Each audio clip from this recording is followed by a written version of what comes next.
নমস্কাৰ সকলোকে পুনৰ এবাৰ স্বাগতম জনাইছোঁ আমাৰ ইউটিউব চেনেলত।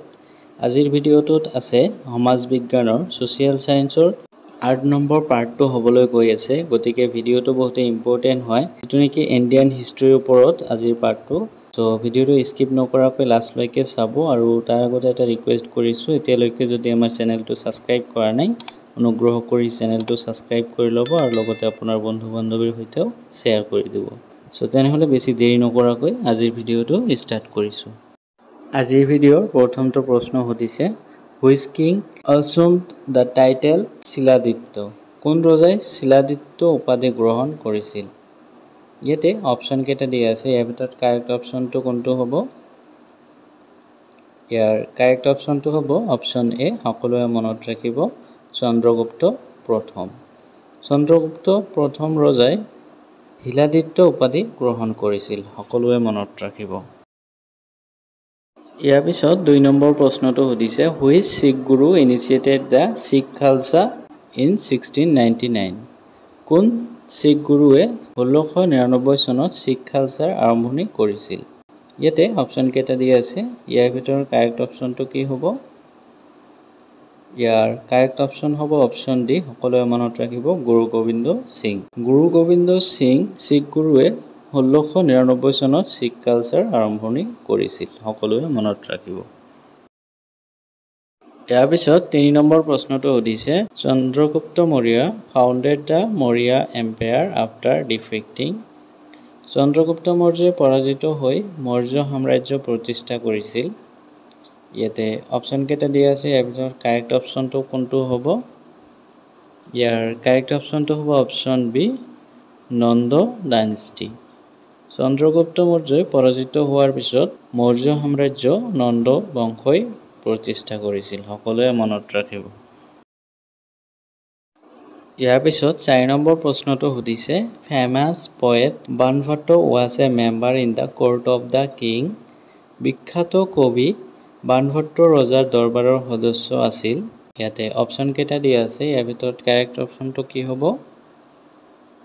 ইয়াৰ কাৰেক্ট অপশ্যনটো হ'ব অপশ্যন চি, হৰ্ষবৰ্ধন। সকলোৱে মনত ৰাখিব, বিখ্যাত কবি বাণভট্ট ৰজাৰ দৰবাৰৰ সদস্য আছিলে হৰ্ষবৰ্ধন, সকলোৱে মনত ৰাখিব। ইয়াৰ পিছত 5 নম্বৰ প্ৰশ্নটো সুধিছে, first Sanskrit grammar book Ashtadhyayi was written by? প্ৰথম সংস্কৃত ব্যাকৰণ গ্ৰন্থ অষ্টাধ্যায়ী ৰচনা কৰিছিল। ইয়াতে অপশ্যন কেইটা দিয়া আছে, ইয়াৰ ভিতৰত কাৰেক্ট অপশ্যনটো কি হ'ব? ইয়াৰ কাৰেক্ট অপশ্যনটো হ'ব অপশ্যন ডি, পাণিনি। সকলোৱে মনত ৰাখিব, প্ৰথম সংস্কৃত ব্যাকৰণ গ্ৰন্থ অষ্টাধ্যায়ী ৰচনা কৰিছিল পাণিনিয়ে, সকলোৱে মনত ৰাখিব।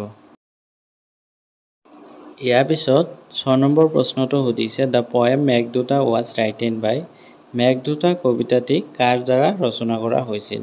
ইয়াতে অলপ মিষ্টেক হৈছে টাইপিং, কবিতাটি নহয়, কবিতাটি কাৰ দ্বাৰা ৰচনা কৰা হৈছিল? ইয়াতে অপশ্যন কেইটা দিয়া আছে, ইয়াৰ ভিতৰত কাৰেক্ট অপশ্যনটো কি হ'ব? ইয়াৰ কাৰেক্ট অপশ্যনটো হ'ব অপশ্যন বি। সকলোৱে মনত ৰাখিব, কালিদাস। মেঘদূতা কবিতাটি কালিদাসৰ দ্বাৰা ৰচনা কৰা হৈছিল, সকলোৱে মনত ৰাখিব। ইয়াৰ পিছত 7 নম্বৰ প্ৰশ্নটো দিয়া আছে, Kanishka was a emperor of the dynasty days? Kanishka আছিল সেই বংশৰ সম্ৰাট ডেজ। ইয়াতে অপশ্যন কেইটা দিয়া আছে, ইয়াৰ ভিতৰত কাৰেক্ট অপশ্যনটো কি হ'ব? ইয়াৰ ভিতৰত কাৰেক্ট অপশ্যনটো হ'ব অপশ্যন ডি। সকলোৱে মনত ৰাখিব, কোশন। কনিষ্ক আছিল কোশন বংশৰ সম্ৰাট, সকলোৱে মনত ৰাখিব। ইয়াৰ পিছত 8 নম্বৰ প্ৰশ্নটো সুধিছে, who is the founder of Hindu college in Kolkata which is presently known as Presidency University? বৰ্তমান প্ৰেছিডেন্সি ইউনিভাৰ্চিটি নামেৰে পৰিচিত কলিকতাৰ হিন্দু কলেজৰ প্ৰতিষ্ঠাপক কোন? ইয়াতেও অপশ্যন কেইটা দিয়া আছে, ইয়াৰ ভিতৰত কাৰেক্ট অপশ্যনটো কি হ'ব?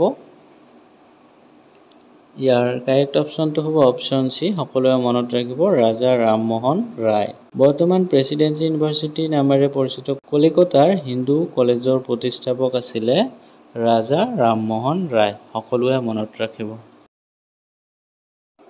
ইয়াৰ পিছত 9 নম্বৰ প্ৰশ্নটো সুধিছে, হু কমিশ্যনড কনষ্ট্ৰাকশ্যন অফ জামা মছজিদ দিল্লী? দিল্লীৰ জামা মছজিদ নিৰ্মাণৰ দায়িত্ব কোনে দিছিল?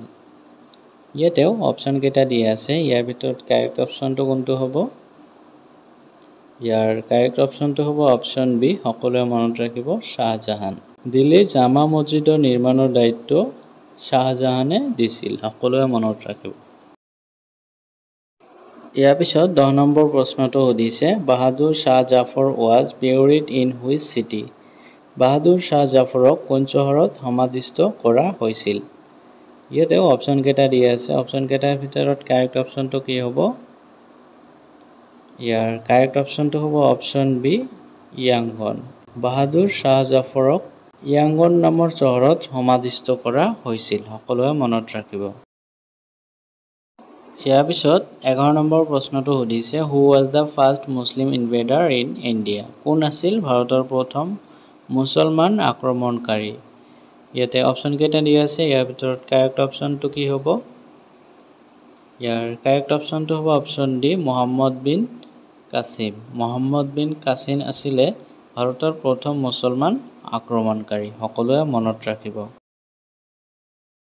ইয়াৰ পিছত 12 নম্বৰ প্ৰশ্নটো সুধিছে দি গান্ধী ইৰাউইন পেক্ট ৱাজ সাইন বিফৰ ইয়াৰ পূৰ্বেও গান্ধী ইৰাউইন চুক্তি স্বাক্ষৰিত হৈছিল কেনেকৈ হৈছিল ইয়াতে অপশ্যন কেইটা দিয়া আছে ইয়াৰ ভিতৰত কাৰেক্ট অপশ্যনটো হ'ব option B second round table ইয়াৰ পূৰ্বেও গান্ধী ইৰাউইন চুক্তি স্বাক্ষৰিত হৈছিল দ্বিতীয় ঘূৰণীয়া তালিকাত সকলোৱে মনত ৰাখিব সেকেন্ড ৰাউণ্ড টেবল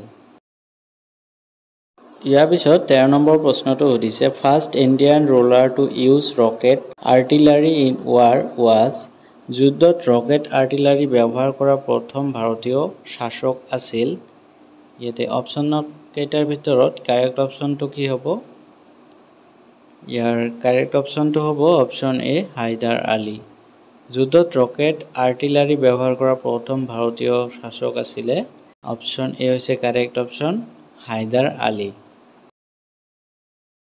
ইয়াৰ পিছত 14 নম্বৰ প্ৰশ্নটো সুধিছে which governor general of India founded the postal service in India ভাৰতৰ কোনজন গভৰ্ণৰ জেনেৰেলে ভাৰতত ডাক সেৱা প্ৰতিষ্ঠা কৰিছিল ইয়াতে অপশ্যন কেইটা দিয়া আছে ইয়াৰ ভিতৰত কাৰেক্ট অপশ্যনটো কোনটো হ'ব কমেণ্ট কৰিব ইয়াৰ কাৰেক্ট অপশ্যনটো হ'ব অপশ্যন বি সকলোৱে মনত ৰাখিব টিপু চুলতান ভাৰতৰ টিপু চুলতান গভৰ্ণৰ জেনেৰেলৰ দিনত ভাৰতত ডাক সেৱা প্ৰতিষ্ঠা কৰা হৈছিল সকলোৱে মনত ৰাখিব